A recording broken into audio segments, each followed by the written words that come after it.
Dear students, today I am going to start a new portion of alkyl halide and aryl halide, that is physical properties of haloalkanes and haloarenes. Before this, I hope you have gone through the IUPAC as well as common name of haloalkanes and haloarenes. Haloarenes, later on I will be giving the details of IUPAC as well as common names. Now I am giving, for the sake of clarity, I am starting with haloalkanes. Haloalkanes, IUPAC and common names is done. The assignment regarding that I am just sending it through PDF. Today in this video I will be teaching you physical properties of haloalkanes.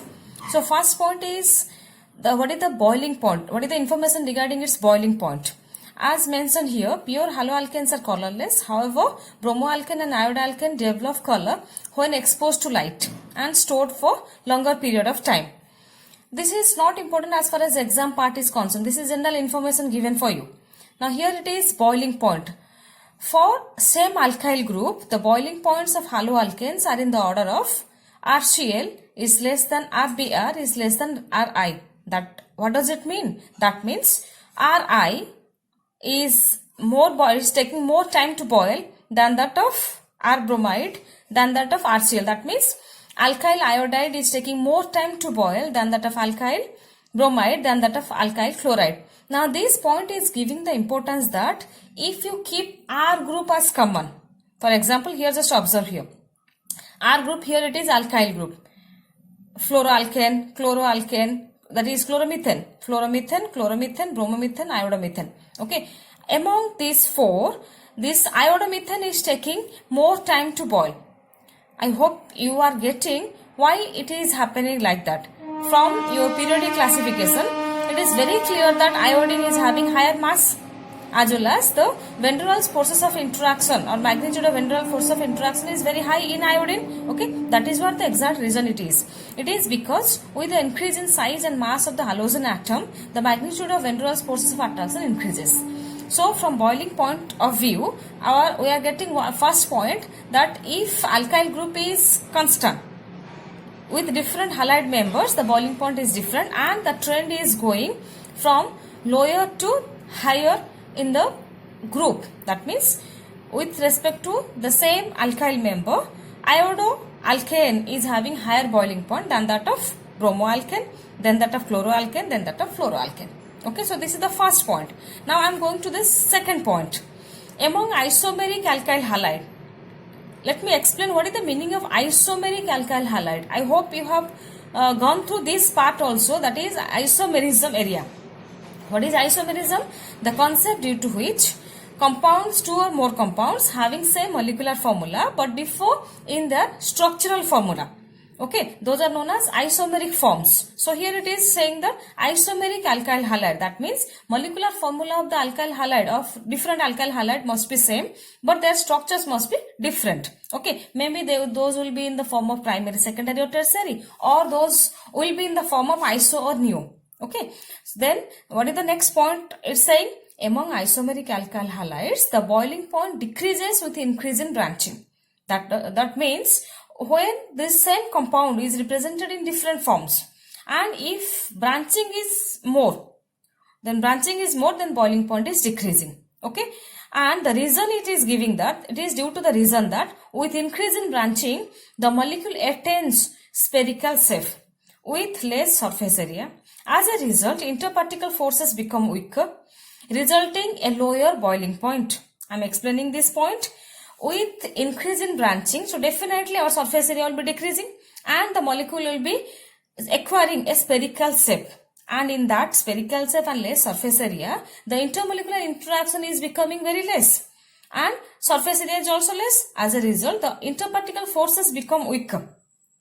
Okay, resulting lower boiling point. For example, among isomeric butyl chloride, the straight chain isomer, that is N-butyl chloride, has the highest boiling point, whereas tertiary butyl chloride has the lowest boiling point. I am just explaining this point with the help of this example. Just observe. Here this first example is, what is the IUPAC name of this example? Chlorobutane, or the common name is N-butyl chloride.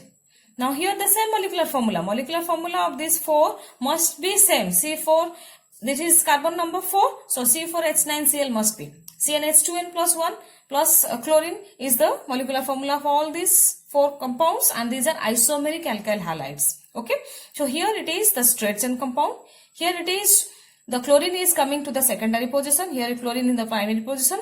Now here it is, this compound is in the form of isoform. Though chlorine is the primary here, primary alkyl halide, but it is in the isoform, that is branching occurs here. Okay, and in this compound it is in the tertiary form. Okay, and it is the more branching is occurring in the last compound. Okay, so here in the straight compound having more boiling point, just observe. Okay, this is 451. Then this compound is known as, what is the name of this compound? The common name of this compound is secondary butyl chloride. I am repeating, the common name of this compound is secondary butyl chloride, and here it is isobutyl chloride. Just observe these two compounds. This chlorine is in the is attached to the secondary carbon. That is why the common name is secondary butyl chloride. Why I am giving stress to the word common name? Because in exam you will be facing common name rather than IUPAC.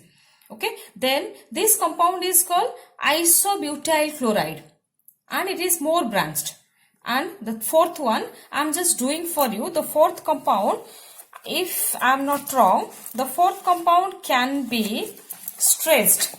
This is the compound is, if I am not wrong, the fourth compound is given CH3, thrice it is given, then CCl.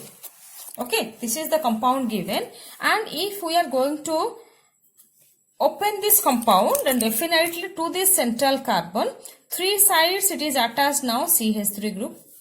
This is CH3, this is CH3, this is CH3, and the fourth side it is now chlorine. So I hope it is very clear that this chlorine atom is now is attached to this tertiary carbon. So definitely this is tertiary butyl chloride. It is more branched. So as per the rule, branching is more means surface area is less, interparticular interaction is less, and boiling point is less. So this compound must be, this isomeric form of the halide must be having least boiling point. So let us analyze, let us cross check it with the example. Here just observe, this is 324. Out of all, this first one is 351. It is a straight chain compound. The molecular formula same, but it is in the straight form. This is 341. This is in the secondary form, 341. 342, because it is branching started here. Okay, this is 342, and this more branching means this is the least boiling point. I hope you have got it. So the first point is giving the clarity regarding the same alkyl group and with different halogen member. So the halogen member with higher molecular atomic mass as well as intermolecular interaction is having high boiling point. The second point, it says for isomeric alkyl halides, branching is more means boiling point is less. Okay, so this is what accordingly I hope you can also give answer to this question. This is methyl chloride, ethyl chloride, propyl chloride, butyl chloride. Okay, and among these now chlorine member is same. So what is the rule says? So from this, what is the gist you can extract as far as rule is concerned? You can extract the rule here that keeping the halide member fixed, the boiling point increases with increase in molecular mass of the alkyl group. Just observe, here it is 249 first one, then 285, then 320, then 351. Okay, so with increase in alkyl group or size of the alkyl group, keeping the halogen member fixed, the boiling point increases with increase in the size of alkyl group. So we have got the first rule, this is the second rule, this is the third rule of boiling point area. Okay, I hope you have got this clearly, very clearly. Thank you.